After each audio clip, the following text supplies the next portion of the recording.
જોઈ લો આપણે hero start કરતા છે. તમને 9th માં હીરો ચેપ્ટર આવેલું ને? ટ્રાયંગલ આવેલો. 7 નંબરનું ચેપ્ટર હતું ગયા વર્ષે હીરો. આ વર્ષે 6 નંબરનું છે. અને તમને આ હીરો ચેપ્ટર કેમ કરવાનું ખબર? બેઝિક મેથ્સમાં આમાંથી 4 માર્કના 2 સવાલ આવશે. તેમાંથી એક તો થિયરમ ફિક્સ છે અને એક છે ને બીજું નાલું ચાર વસ્તુ પૂછી શકે. કાં તો 4 ડેફિનેશન પૂછી શકે, કાં તો 4 ફિલ ઇન ધ બ્લેન્ક્સ પૂછી શકે. અને સ્ટાન્ડર્ડમાં બી 4 માર્કના 2 સવાલ આવશે. તેમાંથી એક જ થિયરમ તો ફિક્સ અને એક બીજો સવાલ જે પ્રૂવ કરવાનો જરાક હાર્ડ લાગે તમને. તમે ગયા વર્ષે છે ને કોંગ્રુએન્ટ ફિગર આવું શીખેલા હતા. હીરો કોંગ્રુએન્ટ ફિગરનો મતલબ શું? જેની સાઈડ ને એંગલ બંને સેમ બધું જ હતું. એટલે બધી જ વસ્તુ. હવે આ બે વસ્તુ છે, આમાં સાઈડના એંગલ મળે જ નહીં. અહીંયા સરખું લાઈન રાખો. હા, એટલે સાઈડના એંગલ નહીં મળે, પણ બધા જ ડાયમેન્શન ઇક્વલ હોય. બધા જ લેન્થ, બ્રેથ, હાઇટ, રેડિયસ જે બી આવતું હોય ને, એરિયા, બધી વસ્તુ ઇક્વલ હોય. ખાલી નામ અલગ અલગ હોય. બાય ચાન્સ અહીંયાનું સેન્ટરનું નામ ઓ હોય, આ બધું સેન્ટરનું નામ બીજું કંઈ આપી દીધું હોય તો બી ઇક્વલ જ કહેવાય. નામ અલગ અલગ છે પણ length, breadth, height, radius, dimension જે બી આવતું હોય ને બધું ઇક્વલ. એટલે અહીં મેં લખી them all dimension equal.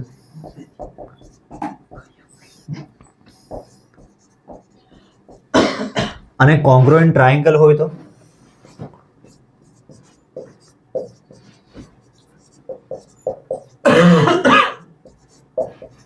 Congruent triangles હોય તો એમાં બી ઓલ સાઇડ્સ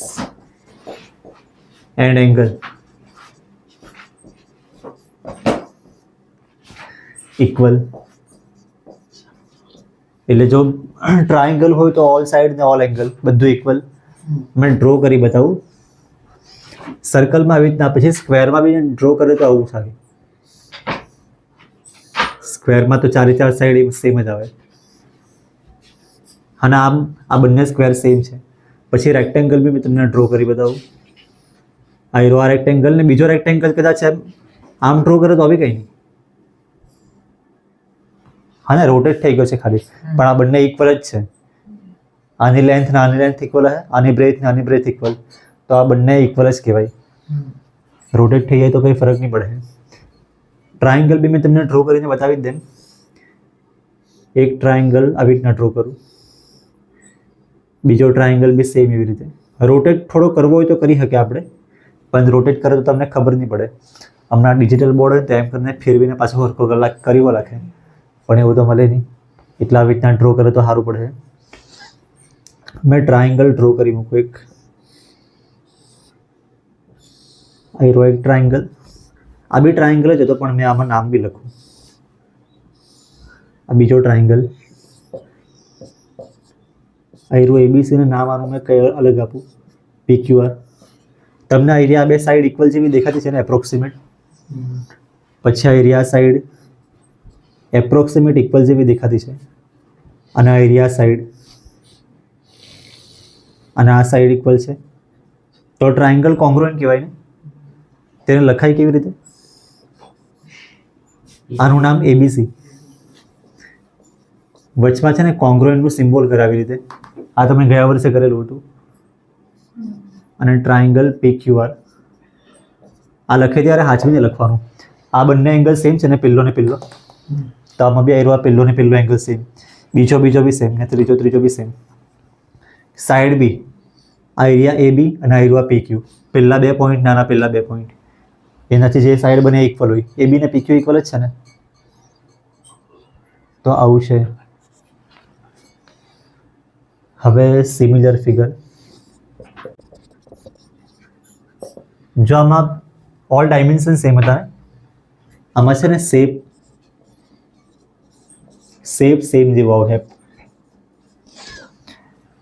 એટલે જો એક આયરું સર્કલ છે, એક આયરું સર્કલ, આ બંને સિમિલર છે. શેપ હરખો જ જેવો છે ને. એકચ્યુઅલી સર્કલને ગમે એટલું નાનું મોટું કરે, શેપ હરખો જ રહે એનો, એવો ને એવો જ રહે. તો આ બંને ઇક્વલ સિમિલર છે. પછી એક આ સર્કલ અને બીજું આ સર્કલ, બંને સેમ જ છે એકચ્યુઅલી, આખા સેમ થઈ ગયા, તો બી સિમિલર તો છે જ ને. અને આયરવા કોંગ્રુએન્ટમાં બી આવી જાય ને, હા ને, શેપ બી ઇક્વલ ને સાઇઝ બધું ઇક્વલ હોય તો આમાં બી આવી જાય, પણ સિમિલર બી છે, એટલે સાઇઝ નાની મોટી હોય તો બી ચાલી જાય, સાઇઝ હરકી હોય તો બી ચાલી જાય આમાં. બીજું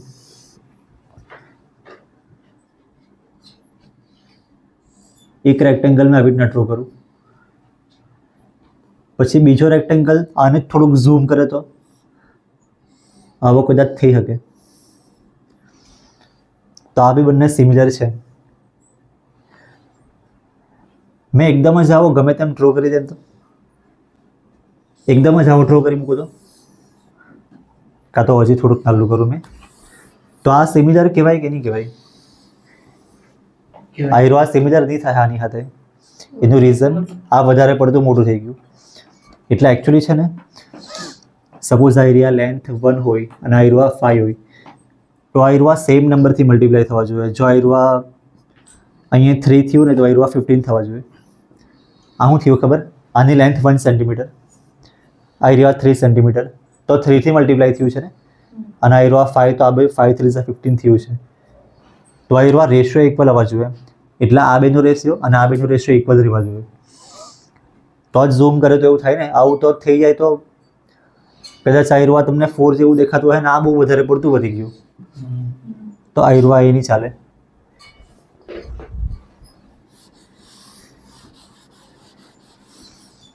એટલે મેઇન વસ્તુ છે ને, સિમિલર ફિગરમાં આયરો લખવાનું હતું. સિમિલર ફિગર કરતાં મેઇન સિમિલર ટ્રાયંગલ, જેનું આપણે મેઇન વસ્તુ હમણાં શીખવાના છે.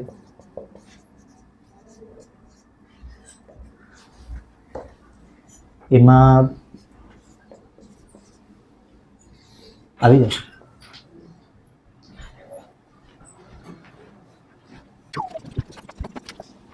જો આયરો લખ્યું છે સિમિલર ટ્રાયંગલમાં.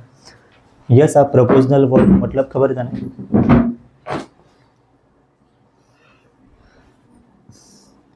મેં એકાદ તમને ટ્રાયંગલ ડ્રો કરી બતાવું. એકાદ ટ્રાયંગલ આયરો આ છે, અને એક બીજો ટ્રાયંગલ જેનો શેપ આવો જ છે પણ થોડોક મોટો થઈ ગયો. સપોઝ આયરો હજી થોડુંક નાનું કરી નાખું. આયરો 3, તો આયરો 6, આનો ડબલ છે ને, તો આ 5, તો આ કેટલું રહેવા જોઈએ? હર્ષિત હવે તું નહીં બોલતો, આનું ડબલ થઈ ગયું ને, તો આ બી આનું ડબલ થવા જોઈએ, તો જ સિમિલર બને. અને આયરો બી હવે લેન્થ જે હોય તે મેં અહીંયા લખી દેમ 7, તો અહીંયા કેટલી આવવા જોઈએ? 14. આને કહેવાય સાઇડ્સ પ્રપોઝનલ. સાઇડ પ્રપોઝનલ એટલે સાઇડનો રેશિયો સેમ. 3/6 કરે તો આન્સર શું આવે? 3/6 કરે તો 1/2, 5/10 કરે તો બી 1/2, અને 7/14 કરે તો બી 1/2. એને સાઇડ્સ પ્રપોઝનલ કહેવાય. અને એંગલ ઇક્વલ હશે આમાં, આયરો એંગલ ના એંગલ ઇક્વલ હશે ને, ખાલી આ લેન્થ મોટી થઈ છે પણ એંગલ તો સેમ જ રહે. અને બરાબર ને સુજલ? આયરો એંગલ ના એંગલ ઇક્વલ હશે. કેવી રીતે? આ મોટો જેવો નહીં લાગે? હા, ડબલ થઈ ગયું છે ખાલી. પણ આ એંગલ મોટો જેવો નહીં દેખાય. દેખાય પણ નંબર ડબલ થયેલા એંગલમાં. એટલે મેઇન રીઝન છે ને આયરો છે. સપોઝ અહીંયા કોઈક એંગલ બનતો છે, આયરો એંગલ સપોઝ 30 ડિગ્રી જેવો હશે એપ્રોક્સિમેટ.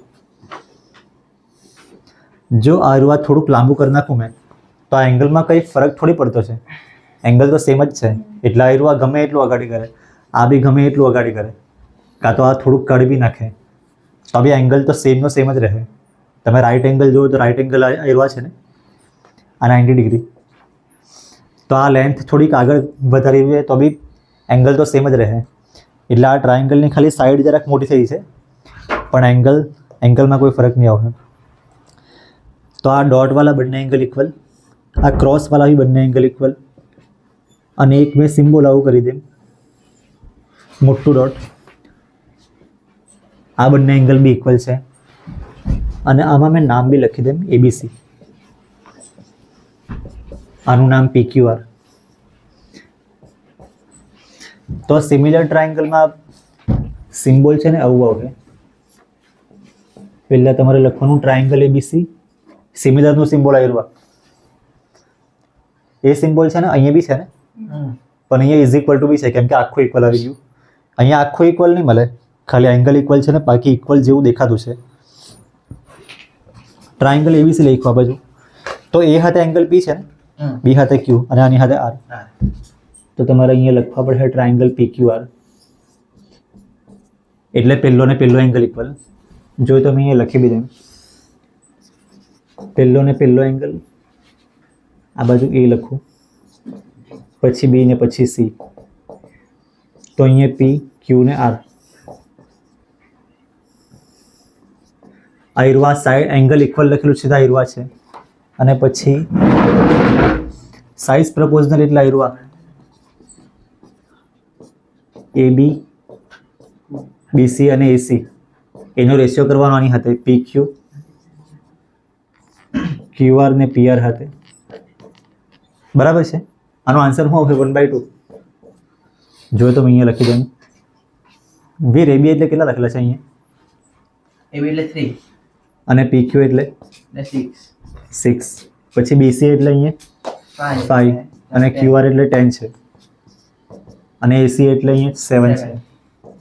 અને પીઆર એટલે 14 છે. બધાનો આન્સર સેમ જ આવશે ને. અને રેશિયો ઇક્વલ છે એટલે સાઇઝ પ્રપોઝનલ આવું કહેવાય. બીજું આ લખી લેવાની પહેલાં, પછી આપણે 6.1 કરીએ. ડ્રો કરો ને એંગલ વાળું. હા, બધું ડ્રો કરવાનું. ફર્સ્ટમાં તે કોન્ગ્રુએન્ટ આવે. કોન્ગ્રુએન્ટ આવે. ઓલ સર્કલ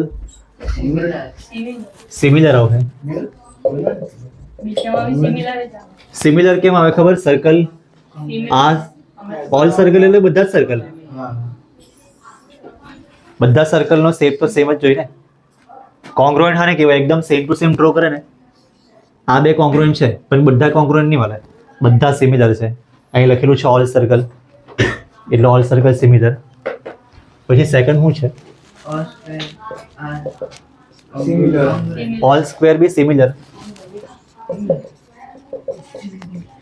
કેમ કે સ્ક્વેર બી નાનો હોય, એને ઝૂમ કરે તો સ્ક્વેર એકદમ મોટો થાય, પણ શેપ તો સિમિલર જ રહે, રેક્ટેંગલ નહીં બની જાય,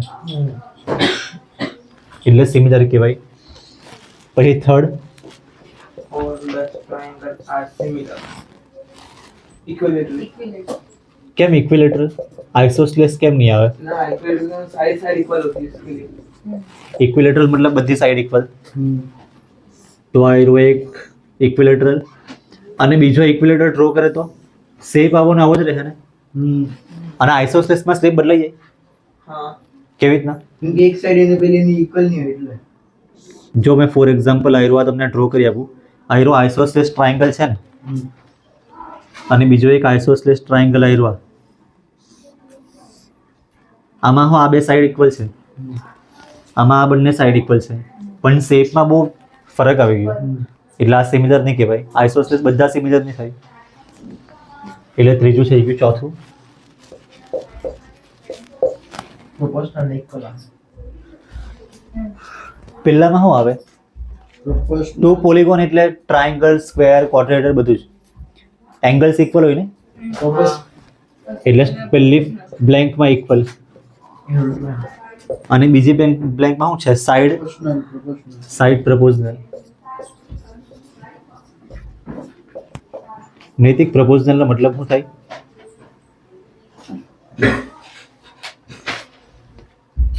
પ્રપોઝનલ એટલે સાઈડનો રેશિયો સેમ હોય. અહીંયા આપણે લખેલું હતું સાઈડનો રેશિયો સેમ હોય એટલે પ્રપોઝનલ.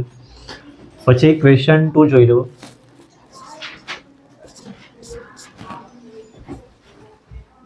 ક્વેશ્ચન 2 જોઈ લો. આવા શું થાય? સિમિલર ફિગરના તમારે એક્ઝામ્પલ આપવાના છે.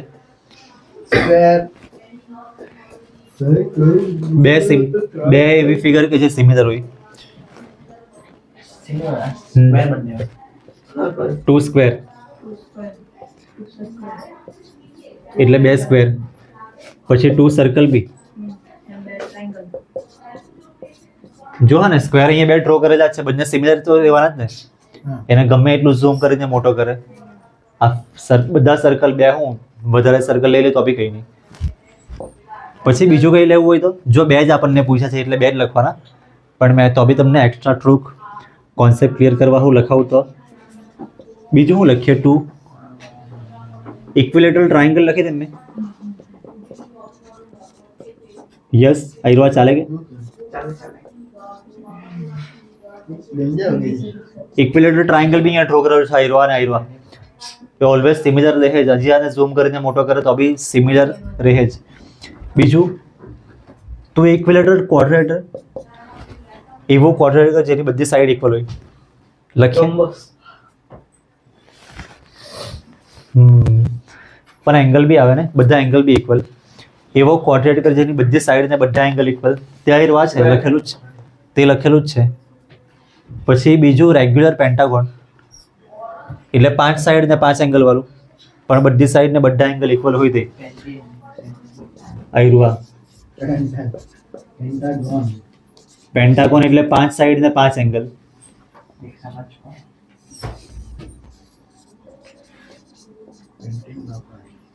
પછી હેક્ઝાગોન લખે તો બી કઈ નહીં, 6 સાઈડ ને 6 એંગલ. 4 સાઈડ ને 4 એંગલ વાળું આયરું લખેલું છે આપણે અહીંયા, અને 3 સાઈડ ને 3 એંગલ વાળું બી લખેલું છે. 5 સાઈડ ને 5 એંગલ વાળું અહીંયા લખ્યું. 6 સાઈડ 6 એંગલ વાળું બી લખે તો ચાલે. આવી રીતના બહુ બધી આવે. 9 સાઈડ વાળા એંગલ એનું નોનાગોન એવું કઈ આવતું છે, અને 10માં ડેકાગોન એવું આવતું છે. સેકન્ડ ક્વેશ્ચન જુઓ ને. સેકન્ડ ક્વેશ્ચન જુઓ. નોન સિમિલર ફિગર એવું લખેલું છે. દ્વીપ નોન સિમિલર ફિગરમાં શું આવે?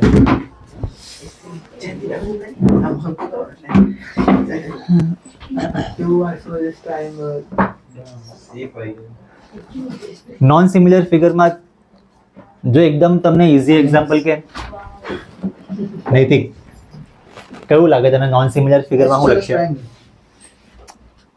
ટ્રાયંગલ તો છે જ, પણ ફિગર લખ્યું છે ને ટ્રાયંગલ લખ્યું મળે. એટલે તમે એક સર્કલ ને એક સ્ક્વેર લઈ લો તો બી ચાલે. ફિગરમાં તો આવી જ જાય ને બંને. એ કોઈ દિવસ બધી સાઈડ ઇક્વલ હોય કે નહીં હોય કઈ ફરક નહીં પડે. તો એક circle and triangle side equal હોય નહીં હોય ગમે એટલું હોય કઈ ફરક નહીં પડે. આ સિમિલર કોઈ દિવસ થાય જ નહીં. પછી એક સ્ક્વેર, હા સ્ક્વેર એન્ડ સર્કલ, આ બી કોઈ દિવસ ઇક્વલ થાય જ નહીં. પછી સ્ક્વેર ને ટ્રાયંગલ બી ચાલે. હા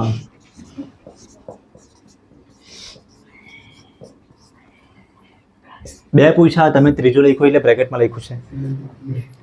પણ આપણે બંને અહીંયા નોન સિમિલર ટ્રાયંગલ લખેલું હતું તો આપણે બે ટ્રાયંગલ લખવા હોય તો કયા લખતા? એક આઇસોસેલેસ ને એક ઇક્વિલેટરલ એવું લખી દઈએ તો બી ચાલે. અને બધી સાઈડ અલગ અલગ હોય તેને શું કહેવાય? હા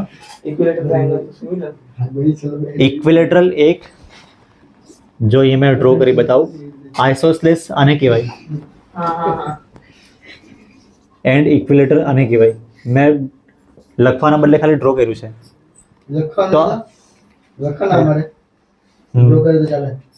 ડ્રો કરી મૂકજો. એક આયરો અને એક આયરો આ સિમિલર થાય જ નહીં. અહીંયા લખવાનું આઇસોસેલેસ ટ્રાયંગલ, અહીંયા ઇક્વિલેટર ટ્રાયંગલ, સિમિલર કોઈ દિવસ થાય જ નહીં. પછી તમે બીજું બી લખી શકે ને, દક્ષ એક્યુટ એંગલ અને ઓબ્ટ્યુસ એંગલ, રાઈટ એંગલ એવું લખે તો બી કંઈ નહીં. હા એક એક્યુટ એંગલ ટ્રાયંગલ ને એક રાઈટ એંગલ ટ્રાયંગલ, તેઓ બંને અલગ અલગ જ આવશે. તો આવી રીતે બહુ બધા આન્સર આવશે આમાં. હવે તમે ક્વેશ્ચન 3 જોઈ લો. વીર ક્વેશ્ચન 3.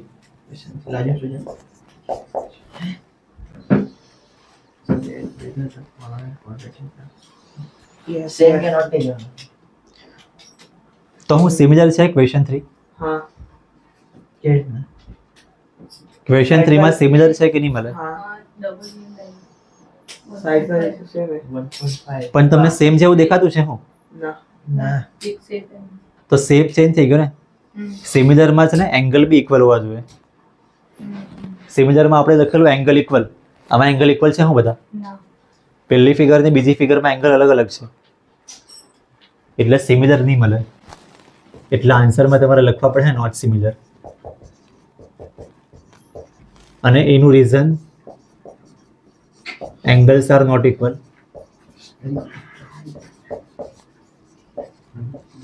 સાઈડ પ્રપોઝનલ હતી પણ એંગલ્સ ઇક્વલ નહીં હતા, એટલે આ આ થઈ ગયું છે. લખી લો.